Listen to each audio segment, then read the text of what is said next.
Wir sind Alessandra und Björn. Das ist Woche 16 beim Overlanding in Südamerika. In dieser Woche passiert ein ganz besonderer Zufall.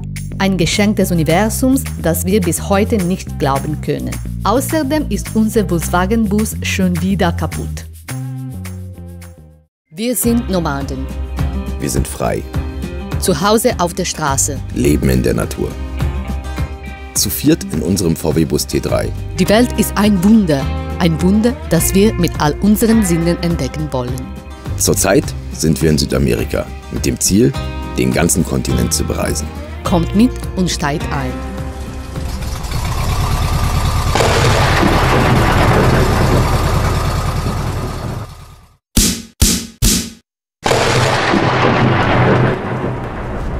Ich kann das Meer wiedersehen. Die Sonne geht unter und vor uns ist das Meer. Wir sind kurz vor Comodoro. Ich bin die Strecke ja schon mal gefahren vor 6 Wochen, als wir am See waren und dann unseren Motorschaden hier hatten. Ja, auf jeden Fall sind wir wieder zurück. Positiv zu bewerten ist ja, dass wir es geschafft haben, dass wir wirklich in Feuerland waren und bis hier wieder hochgekommen sind mit unserem ganzen Ölverlust. Ja, auf jeden Fall sind wir jetzt gleich da. Das sind doch, was sind das jetzt noch? 7, 8 Kilometer. Dann suchen wir uns erstmal einen schönen Platz für die Nacht.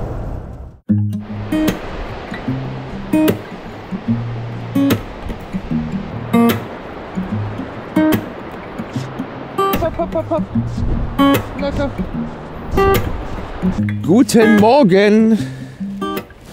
Au, bin ich müde. Unglaublich. Aber was ein schöner Strand. Wir sind jetzt in Comodoro angekommen. Komm, wir gehen Gassi. Wir sind jetzt in Comodoro angekommen. Also eigentlich ein Strand weiter nach Radatili. Das ist noch ein bisschen weiter im Süden. Die Strände hier, die sind so unglaublich. Komm mal, die wer mal kommt. Die sind so unglaublich lang und so wunderschön. Das ist wirklich eine ganz tolle Ecke. Und es war ja gestern Samstag. Jetzt sind die Argentinier, die sind ja nun ein Völkchen, was echt gerne feiert. Und jetzt stehen die hier mit all ihren Motorhomes am Strand. Und ihr müsst euch das vorstellen, das sind nicht so, okay, jetzt steht das mal ausnahmsweise ein normales Wohnmobil, aber das sind nicht so normale, wie bei uns, so weiße Kastenwagen, teilintegrierte Hümer-Scheiße. Nein, ey, das sind so richtig wie bei Mad Max, ganz verrückte Autos. Omnibusse, Linienbusse, alte LKWs, ach, alles Mögliche. Ja, und das sieht hier aus wie so ein Mad Max-Treffen.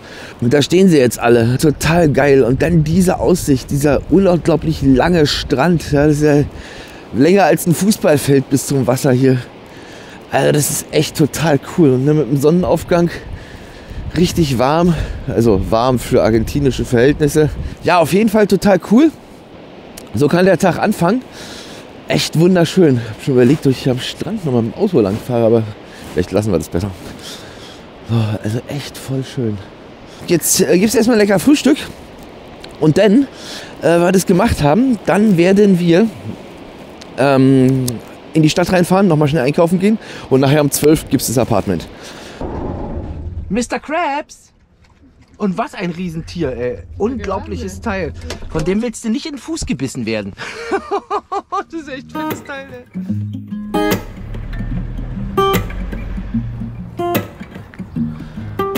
Du warst immer ein beliebter Gott, der Tore mit seiner Hand geschossen hat. Na, wer war das?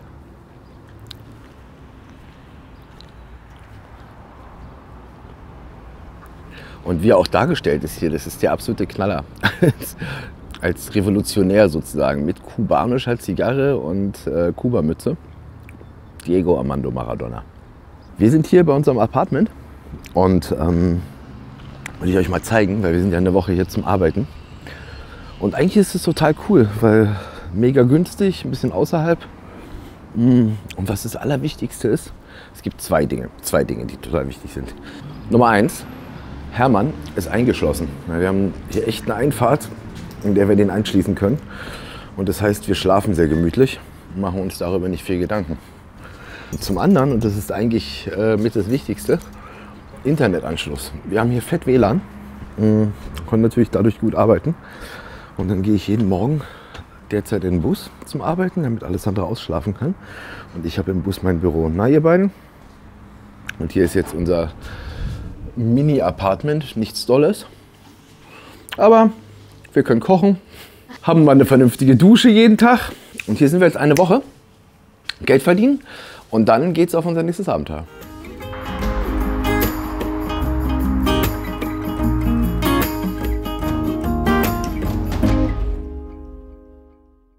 Wir sind nicht nur zum Arbeiten hier, um unsere Reise zu finanzieren, wir wollen auch zum Tierarzt, um endlich zu erfahren, was Wilma hat. Wir laufen durch das Viertel und haben den Eindruck, dass hier mehr Hunde als Menschen leben. Es sind wirklich überall Hunde. Auf dem Weg hat Wilma eine ihrer Attacken und bricht zusammen.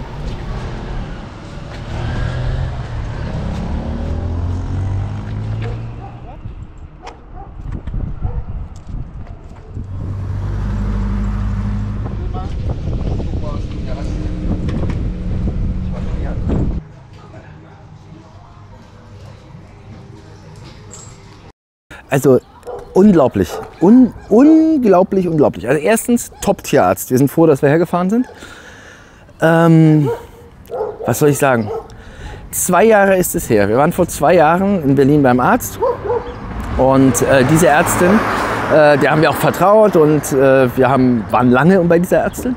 Und die hat eben diesen Blutzuckerwert festgestellt, den Langzeitzucker heißt es, dass der eben sehr unten ist. Und der einzige Grund, warum der unten sein kann bei einem Hund und vor allem bei einem Jagdhund, ist oftmals, oh Mensch, sind so viele Hunde, ich laufe ein Stück weg, weil sonst kann man gar nichts hören. Nee, auf jeden Fall dieser Langzeitzucker, der geht beim Hund immer nur dann runter, wenn der Hund Hyperglykämie hat, heißt es. Und das kriegen die eigentlich nur, wenn die zu viel Insulin haben. Und zu viel Insulin hat ein Hund nur, wenn er an der Bauchspeicheldrüse einen Tumor hat und der drückt da drauf und der produziert eben dann zu viel von dem Insulin und dadurch hat der Hund eine Unterzuckerung. So, das ist der ganze Grund. Dann sind wir eben damals vor 2 Jahren vom Arzt in die Klinik geschickt worden.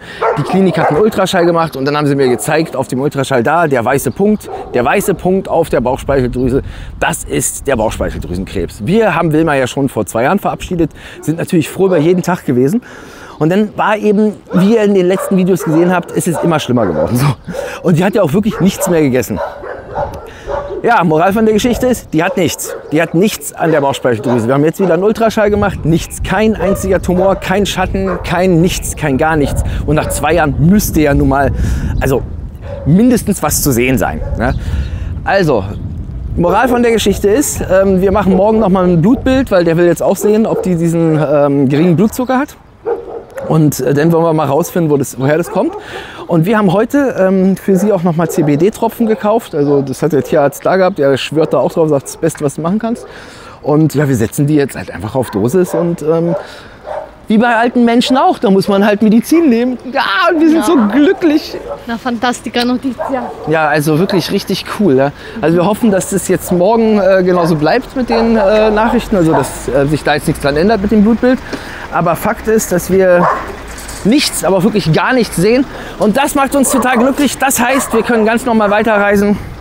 Dann müssen sie halt einfach nur wie einen alten Hund behandeln, lieb zu ihr sein. Und dann geht das. Ich bin so glücklich. Juhu, das ist so geil. Am nächsten Tag gehen wir wieder zum Tierarzt für den Bluttest.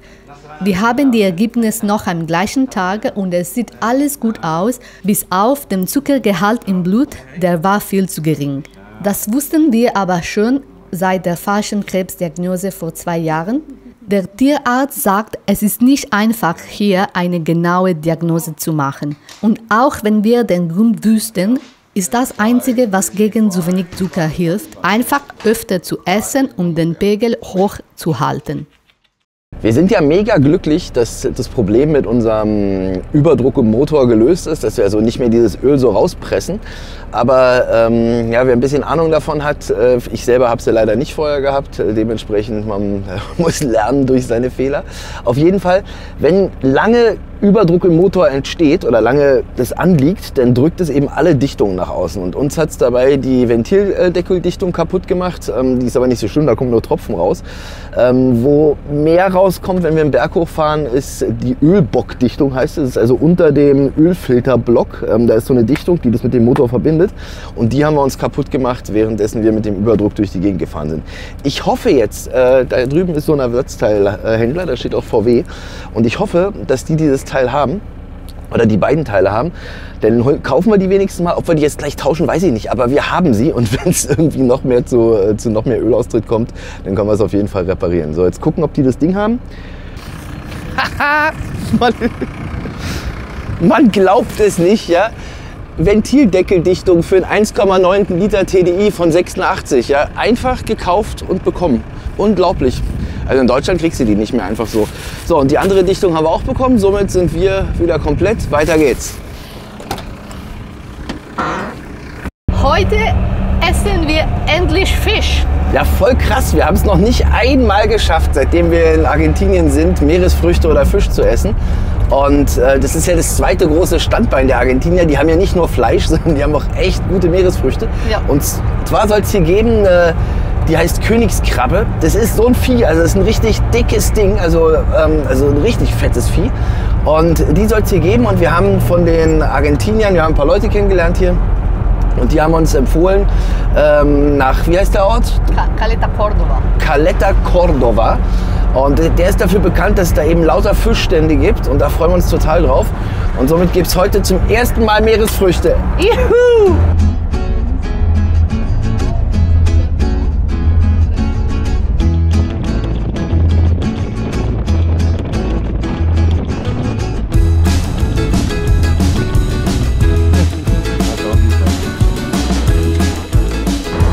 Hola, buenas. Sí, nos han dicho que cuando estás en Caleta Córdoba, vete a los pequeños kioscos para comer el marisco. Y por eso estamos aquí. Leider hatte niemand die Riesenkrabbe im Angebot. Der Preis ist mittlerweile so hoch, dass sich hier niemand die Köstlichkeit leisten kann. Hacemos el mix. Mixto. Sí. Vale. Mixto ist bien. Ja, voll geil. Jetzt haben wir Krebs, nee, was haben wir bestellt? Langostinos? Calamaros, langostinos, frito, claro. Genau, frittiert, ja. Y empanada. Und genau, sie machen Fischempanadas. Boah, da bin ich so gespannt drauf. Das erste Mal, wir probieren ja, eine Fischempanada. Haben wir noch nie gemacht. Also deswegen Fischempanadas sicher total geil. Und es gibt leider diesen Krebs, den gibt's, also diesen Riesenkrebs, das ist ja die Königskrabbe.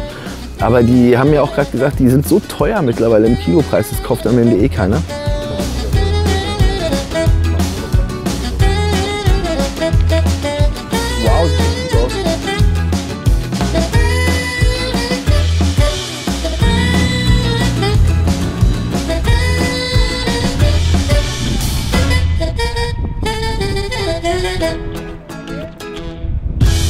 Caleta Córdoba, total niedlich, kleiner Ort hier in der Ölbauregion. Und eigentlich ist hier überhaupt nicht warm. Die sind es überhaupt nicht gewohnt, dass hier so richtig heiß ist. Und wir haben heute, sage und schreibe, es sind bestimmt 33, 34 Grad. Und total heißer Wind, also ein doller Wind auch, aber halt total warm. Ne? Und die haben mir schon gesagt, hier, die sind es hier einfach nicht gewohnt. Also wenn die 35 Grad haben, dann ist für die schon ein Horrortag. Und für uns, die wir das Mittelmeer kennen, ein Badetag. Ja, cool. Wir gehen baden. Das passiert in Patagonien nicht allzu häufig. Also wirklich, außer man ist wirklich hart gesotten. Ja, also so jemand, der von, weiß ich nicht, irgendwie aus Finnland kommt im Norden, ja, dann hält man das hier aus zu baden, aber normal hier bei 80 km/h Wind, 15 Grad Außentemperatur und Meer, was so um die 11 Grad hat, da ist es nicht so ein Mega-Erlebnis normalerweise. Ist ja geil, aber heute baden alle. Auch der Hund. Es ist schon recht frisch.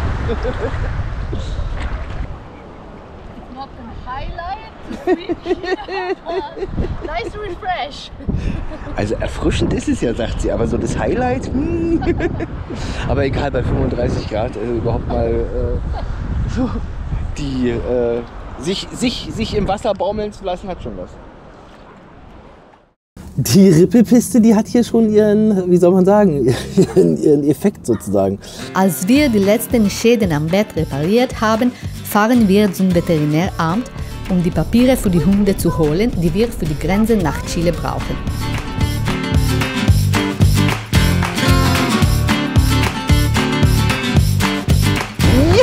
Juhu! Wie geil ist das denn? Wir sind wieder unterwegs, das Abenteuer geht weiter. Wir lassen Comodoro hinter uns, wir lassen unsere Sorgen hinter uns. Wir sind wieder alle an Bord, die gesamte Crew ist fit, Wilma ist auch fit. Yeah, that's the most important thing. Genau, wir lassen alles hinter uns und das nächste Abenteuer kommt. Es geht Richtung Chile, es geht Richtung Carretera Austral, eine der schönsten Straßen der Welt, die bis ans patagonische Eisschild rangeht. Soll total urtümlich sein, Wasserfälle, Regenwald, also kalter Regenwald. Absolut geil, freuen wir uns drauf. Und ja, dann kriechen wir jetzt hin. Morgen fahren wir über die Grenze nach Chile und dann geht's los.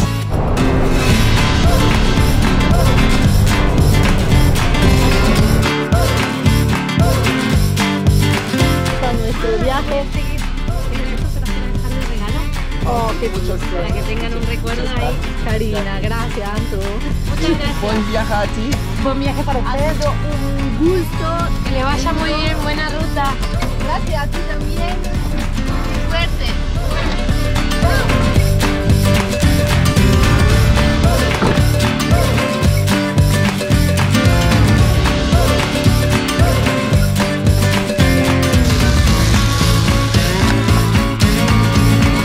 So, Achtung.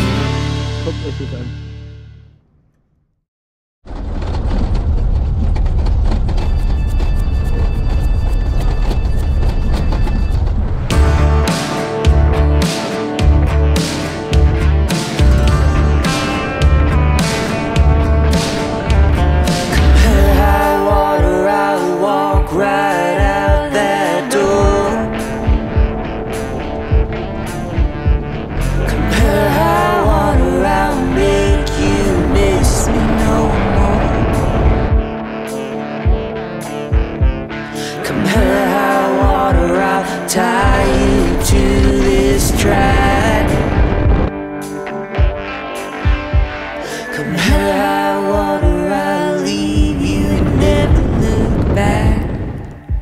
Someday you'll come running. Somehow rivers calling. You'll see I'll be longing. I'm free. Come hell or high water, I'm gonna make you love me.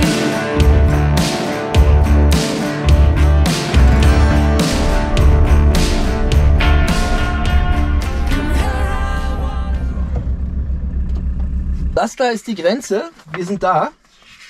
Und jetzt müssen wir uns hier ausweisen. Wir müssen das Auto auschecken aus Argentinien, die Hunde und den ganzen Kram. Und dann sind es nochmal 6 Kilometer sehe ich bis zur chilenischen Grenze. Und da müssen wir dann dieselbe Prozedur nochmal machen. So, jetzt mal die Fenster hier offen lassen, weil es ist echt heiß. Ich möchte nicht, dass die Hunde das Ding...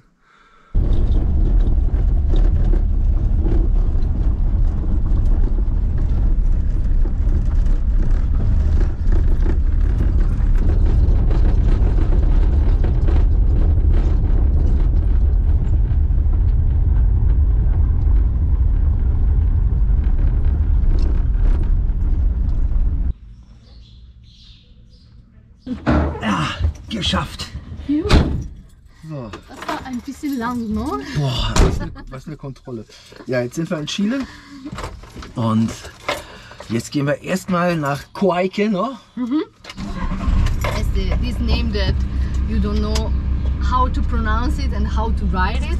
Auf jeden Fall sind wir jetzt rüber über die Grenze. Wir kaufen uns jetzt eine SIM-Karte oder wir werden unsere registrieren auf jeden Fall, dass wir hier wieder Internet haben. Und dann geht's los. Das nächste Abenteuer. Juhu! Die Carretera Austral. Als wir nach Chile kommen, ändert sich die Landschaft und die ersten Bäume tauchen auf. Am Anfang nur wenige, doch bald sind die Hügel von einem grünen Mantel bedeckt. Für uns ein tolles Gefühl nach so vielen Tagen in der Wüste. Gonna make you love me. Love me.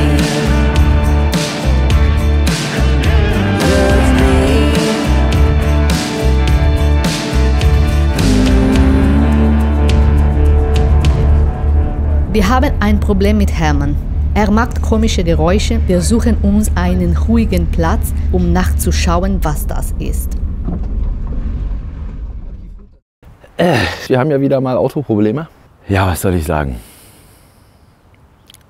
Also, zuallererst mal schleift es am linken Rad. Hört sich an wie ein Stein, der irgendwie in der Bremse drin ist, wie auch immer. Das muss ich jetzt mal auseinanderbauen. Vielleicht hat sich auch was in der Bremse gelöst. Viel größeres Problem ist, wir haben einen extremen Leistungsverlust. Also wir haben überhaupt keine Power mehr, wenn wir einen Berg hochfahren. Einfachster Schritt ist, wir tauschen jetzt einen Luftfilter. Ich habe noch einen dabei. Vielleicht ist der wirklich zu, trotz Zyklonfilter. Wir sind ja nur gestern 180 Kilometer üble Staubpiste gefahren. Und danach fing der Leistungsverlust an. So, dann tauschen wir einen Luftfilter. Das können wir jetzt hier schnell machen. Wenn es das nicht bringt, hänge ich einen Laptop dran. Und dann machen wir einfach mal Luftmassenmessung, Soll-Ist-Wert, gucken, wie der Ladedruck ist. Vielleicht ist ja auch was am Turbo. Checken das mal durch und dann geht es weiter. Aber zuallererst mal machen wir jetzt das Rad, weil mit dem Rad können wir gar nicht weiterfahren, wenn das da schleift. Nicht, dass uns irgendwie irgendwann mal das Rad blockiert. Das wäre schon ziemlich scheiße, zumal es das Antriebsrad ist. Es ist immer scheiße, wenn ein Rad blockiert, aber an der Stelle wäre es halt natürlich jetzt richtig doof. Gut, das machen wir jetzt. Und dann hoffen wir, dass es der Luftfilter ist und diese Kleinigkeit und dass wir hier in 2-3 Stunden wegkommen. Auf! Heute benutzen wir zum ersten Mal für unser Auto den geilen Wagenheber mit dem mega geilen Gimmick von der T3 Synchro Schrauberecke. Danke dafür nochmal. Die Aufnahme für unseren Wagenheber für den T3. So, das Ding bocken wir jetzt auf und dann schauen wir, dass wir das Rad runterkriegen und mal in die Tremmelbremse reingucken. Mal schauen, was da los ist.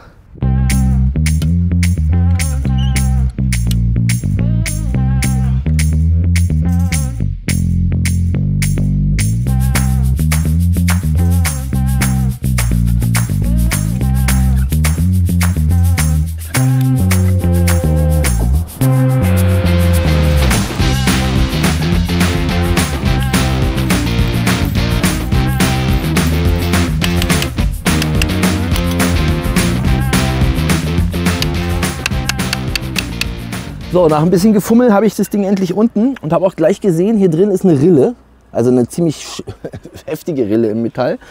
Und gleichzeitig haben wir im Bremssockel, hier unten drin, ich zeige euch das gleich, einen Stein drin sitzen gehabt. Also wir haben wirklich im Bremsbelag einen kleinen Stein gehabt, der sich da eingearbeitet hat. Und der hat den Ton verursacht. Der ist raus, jetzt bauen wir das Ding wieder zusammen und dann sollte der Ton eigentlich weg sein und dann können wir ganz normal weiterfahren. So, jetzt wird es richtig schön warm hier. Also richtig schön warm im Sinne von schweineheiß, aber auch nicht so schlimm. So, wir haben uns ja extra diesen Zyklonfilter eingebaut, damit wir eigentlich keine Probleme mit dem Luftfilter haben. Und jetzt haben wir ja nur seit gestern keine Leistung mehr. Und jetzt hoffe ich natürlich, dass es der Luftfilter ist. Alles andere wäre ja viel schlimmer. So, jetzt nehmen wir das Ding da hinten mal auseinander, bauen den Luftfilter aus und ich habe noch einen zweiten dabei. Den bauen wir jetzt einfach ein. Und ja, dann hoffen wir, dass es das Problem behoben hat. Wenn es das Problem behoben hat, wissen wir, es war der Luftfilter. Wenn das nicht das Problem war, müssen wir dann mal mit dem Computer ran und in Luftmenge messen, Ladedruck messen, schauen, ob das alles passt. Vielleicht haben wir da den Schuh begraben. Also ich hoffe, dass es der Luftfilter ist. So, beim Rad war es ja zum Glück auch der Stein. Jetzt sollen wir mal schauen, nehmen wir das Ding auseinander. 180 Kilometer Dirt Road, das macht schon ordentlich Rabatz.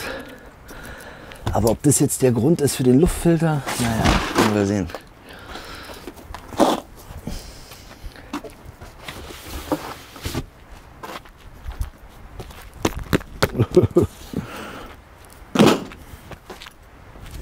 Ist alles total verdreckt. Mal kurz gucken. So, also es bleibt dabei, es ist alles zugeölt. Also hier drunter stand mal Bulli-Zentrale. So, das ist es halt. Und da in der Ecke ist mein Luftfilter, das geschlossene System. Also wir haben das Ding jetzt ausgebaut und total krass, guckt mal hier.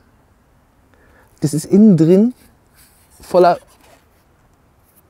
Staub. Auf der Motorseite, das heißt, da kommt die Luft in den Motor rein. Das ist also ziemlich scheiße. Also entweder ist der China-Filter hier zu blöd zum Luftfiltern oder er ist einfach voll und wir haben es so durchgesaugt. Scheißegal, wir wechseln den jetzt mal und machen den Ersatzfilter rein. Und dann müssen wir uns eine Lösung ausdenken oder was anderes, weil so machen wir uns irgendwann über kurz oder lang den Motor kaputt. Das ist nicht gut. So, das Ding kommt jetzt ab hier und das ist der Filter, fertig wie er ist.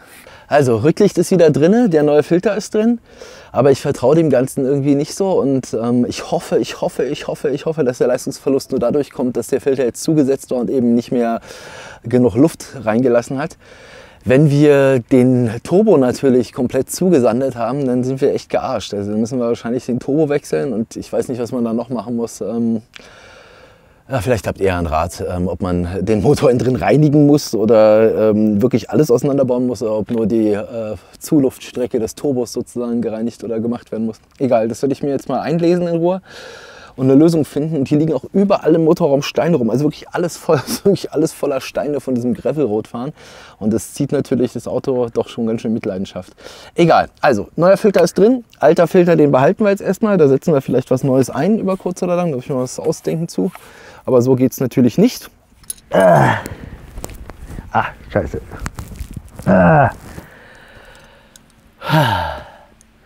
Also, Turbo ist in Ordnung. Die Schaufelräder sehen gut aus. Es bewegt sich nicht zu sehr an der Welle und es schleift auch nicht, wenn ich das Rad bewege.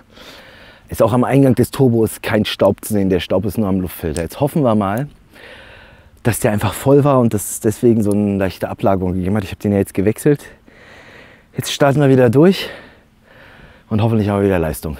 So, also unser komisches knackendes Geräusch ist am Rad weg. Also ich höre es gerade nicht mehr. War mal den Tag nicht vorm Abend loben, aber es sieht ganz gut aus. Mit dem Luftfilter ist natürlich echt scheiße. Wir fahren jetzt mal in die Stadt rein und zwar ist noch ein Ersatzteilhändler offen. Es soll wohl, also es gibt zwei Möglichkeiten. Entweder kaufen wir uns einen Sportluftfilter, der richtig filtert und knallen den da einfach rein ohne Schnorchel, kaufen gleich 2, 3, müssen wir halt immer wieder wechseln, bis wir eine andere Lösung haben. Oder Dominik hat gemeint, T3 Co. Schrauberecke, hat gemeint, wir können auch Filteröl auf das Ding drauf sprühen, dann wird die Filterung feiner. Also unser Problem ist ja nur, dass der feine Teil so ein bisschen durchgeht. So, das machen wir jetzt. Für den ersten Eindruck sieht es erstmal ganz gut aus, was ich hier sehe. So, viel Kraft hat er nicht. Na gut, also wir fahren jetzt erstmal die Teile holen und dann gucken wir, dass wir weiterkommen.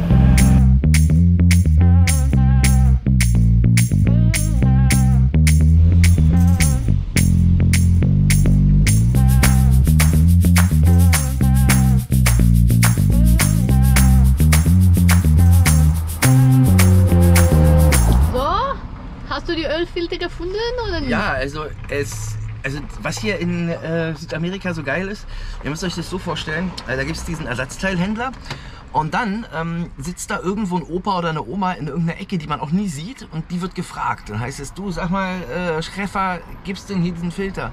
Und dann hört man sie nur rattern im Kopf und klippen irgendwie auf der Tastatur und dann, ja, es gibt ein Ersatzteil, was wirklich gleich ist und was auch funktioniert und von Nissan. Ne? Oh. Das heißt, das ist immer so geil, weil es gibt immer einen, der alles weiß, der immer genau weiß, wo es liegt im Laden. Und unglaublich. Auf jeden Fall, diese Oma wusste es. Und wir probieren das jetzt mal damit aus. Wenn es nicht funktioniert, haben wir immer noch den anderen. So, auf geht's. Wir sind auf dem Weg zu 2 echten Engeln, die uns das Universum gesendet hat.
Ja, meine Lieben, wir haben gestern ja schon aufgegeben gehabt. Wir haben nicht weitergemacht. Wir wussten nicht, wo der Fehler zu finden ist, keine Chance. Heute ist Sonntag und wir stehen hier. Guckt euch das mal an. Da stehen wir. Und guckt euch mal an, was da steht. Was steht denn da? Ein Bruder. Da steht ein anderer T3. Und wisst ihr, was daran total krass ist? Es gibt in ganz Chile nur 100 T3s.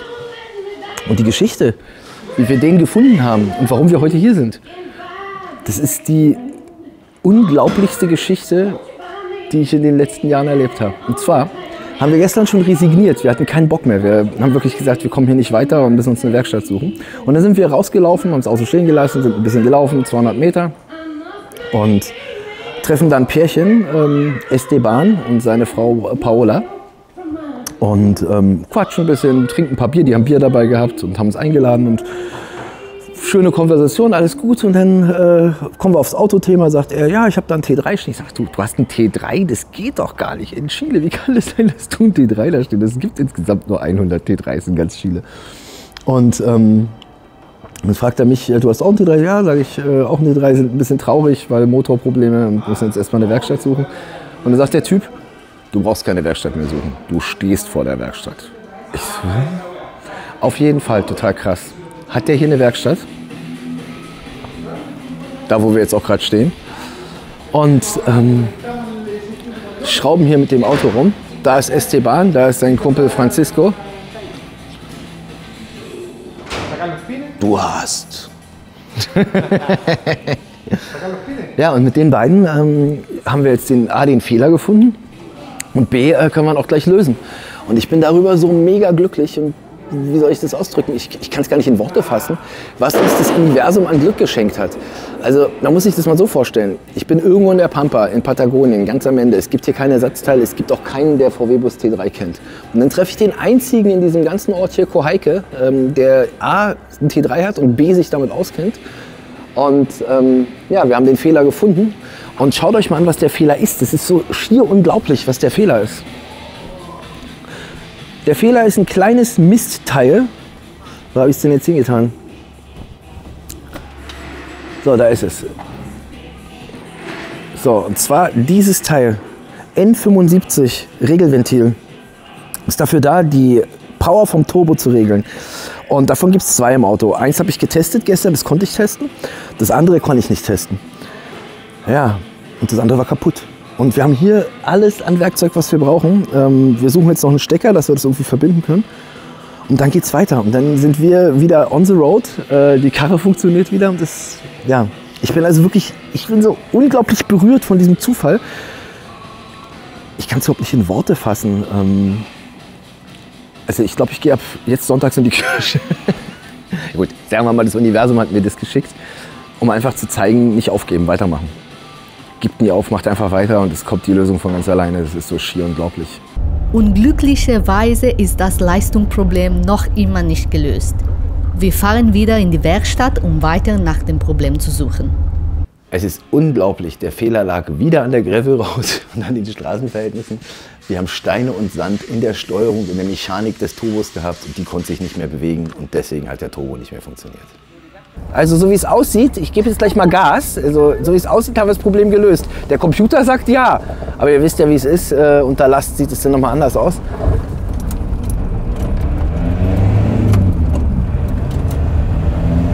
Wow, das ist wieder in Ordnung, wir können wieder fahren.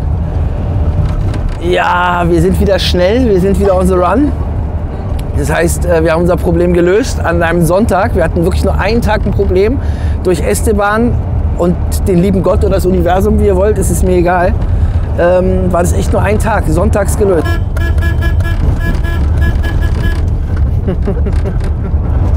Ja, richtig geil. Guckt mal hier, ven aquí.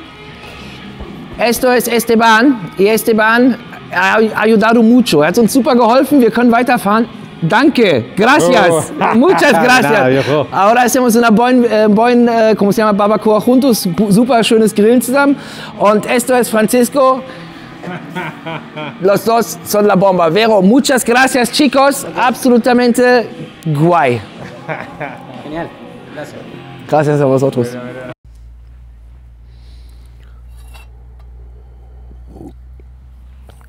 Morgen. Man bin ich glücklich, ey. Dass das gestern geklappt hat, das ist so einzigartig super. Und wir haben bei Esteban geschlafen hier auf dem Gelände. Also wir sind direkt bei denen auf dem Grundstück gerade. Und haben gestern ein schönes Barbecue gemacht, einen echt tollen Abend gehabt. Und wir fahren heute nochmal in die Werkstatt. Weil er meint, selbst wenn du den Ölwechsel jetzt sagen wir, vor 6000 Kilometern gemacht hast, lass uns gleich nochmal einen machen. Wir fahren auf die Gravel Road, wir fahren ja weiterhin Offroad und Schotterpiste.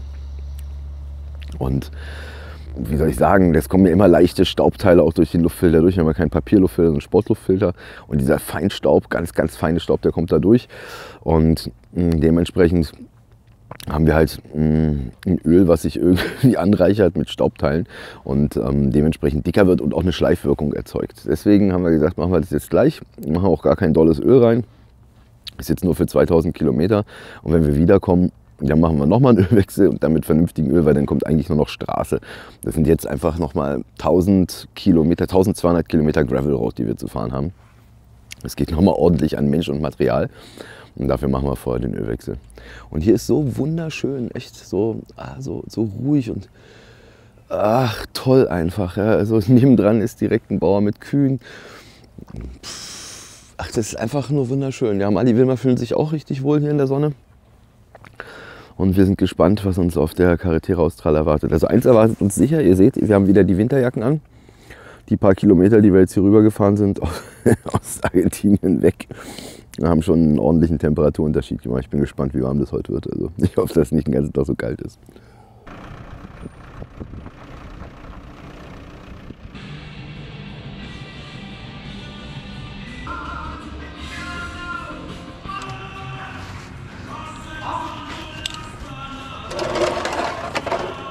Damit uns das mit dem N75, also mit dem Regelventil, nicht nochmal passiert, ist ja kaputt gegangen jetzt also es darf nicht kaputt gehen nach 20.000 Kilometern, das kann einfach nicht sein und es ist einfach jetzt kaputt gegangen durch den ganzen Staub. Ihr könnt euch nicht vorstellen, wie staubig das hier ist. Das ist unglaublich, ich glaube, die Sahara ist dagegen Witz. Auf jeden Fall habe ich mir gedacht, da ist bei diesem Regelventil, bei dem N75, ist eine Seite offen und da kann man so einen Kraftstofffilter drauf machen, von einem Charan machen viele, die Offroad fahren. Ist aber gar nicht nötig, weil der hat überhaupt keine Funktion, dieser Nippel. Da soll nur kein Staub reinkommen und ab und zu gibt das Ding darüber wohl Druck ab. Ich mache da einfach einen Zigarettenfilter drauf. Für ein bisschen Klebeband, dann kann kein Staub mehr rein und der Druck kann raus, wenn will.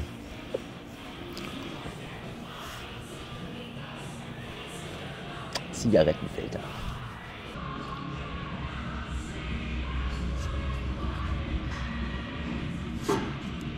So, hier ist er, der Schlingel. Nissan-Filter und passt genau, ist haargenau dieselbe Größe, ist das Äquivalent zu dem Bosch-Filter.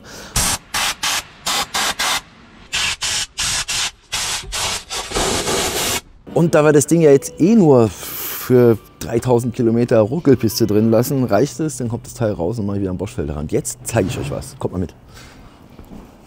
Hier stehen nämlich richtig geile Autos. Guckt euch den mal an, den Russen. Was eine geile Karre, ey. Das ist richtig fett. Und da unten steht das Allergeilste. Das Ding ist so fett, wenn ich kein T3 hätte, würde ich so ein Ding haben, weil die einfach nur geil sind. Die kannst du wahrscheinlich sogar auf dem Mars fahren. Ich liebe diese Russenkarren. Die halten was aus, die gehen nicht kaputt und die sehen einfach geil aus. Gibt halt keine Teile für das Ding, aber das ist doch wohl mal der Megaknaller, oder? So, alles geklappt. Wir sind fertig, wir sind wieder betriebsbereit. Ich muss noch eins loswerden. Esteban und sein Kumpel Francisco sind nicht im Internet. Es gibt diese Werkstatt nirgendwo zu finden. Wir machen einen Link unten in unsere Adresse rein, weil wenn ihr hier unterwegs seid mit irgendeinem 4x4 Fahrzeug, wenn ihr auf der Carretera Austral unterwegs seid, wenn ihr in Chile generell unterwegs seid im Süden und irgendwie Probleme habt oder gar nicht weiterkommt, sonst was für Motorprobleme.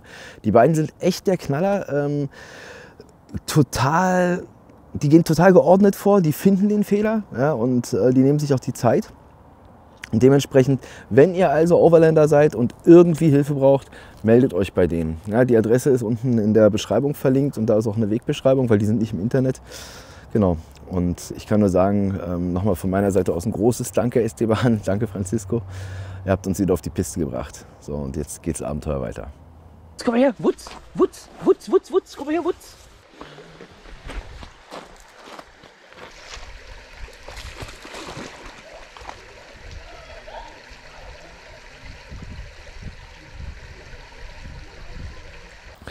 Ja, das war's für heute für uns.